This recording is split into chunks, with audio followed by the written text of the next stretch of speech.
weed, who art so lovely fair, and smellest so sweet that the sense aches at thee. Would thou hadst ne'er been born. I thought it would be a fun sort of triple parallel of Shakespeare's life and my young life, and also setting out on my own adventure to leave Disney and write a novel, and all those sort of themes of self-discovery and art versus commerce versus family and so forth all sort of came together. Laden wagons would roll in and out of the yard at Henley Street all day long, and John would retreat to the parlor with their drivers, talking tods of wool, the Queen's monopoly, and the intransigence and corruption of the Guild of Glovers.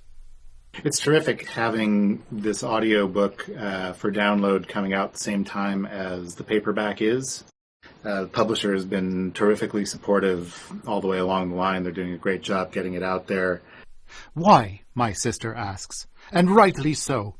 Why must the Shakespeares grunt and sweat under a weary life of gloves for the lily-white hands of Thomas Lucy? You know, back in the day when I was in the Reduced Shakespeare Company, we're doing the complete works of Shakespeare in 2 hours, so I had a certain number of Shakespearean-type voices in my repertoire.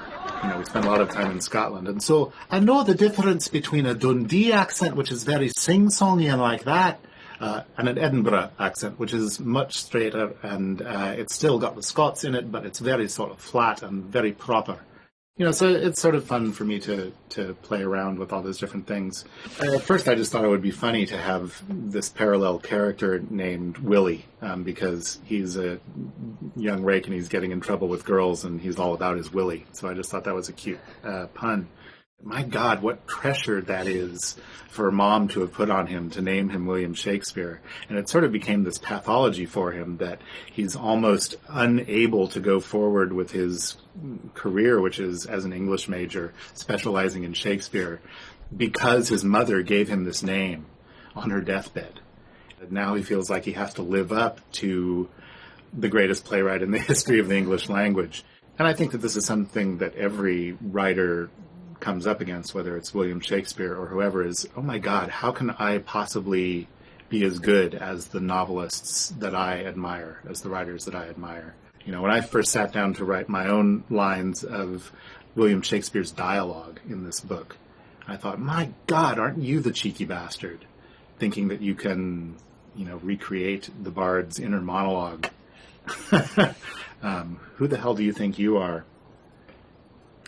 And then this is the great thing about writing. You realize that at some point it comes from a place beyond you. You know, that's what the muse is about. And if you know, like William Shakespeare, he was just a working playwright, sat down, cranked out plays, and hey, they turned out good. And if you do that as a writer, if you're willing to stand up and make that declaration of, my name is Will, I can do this, good things happen.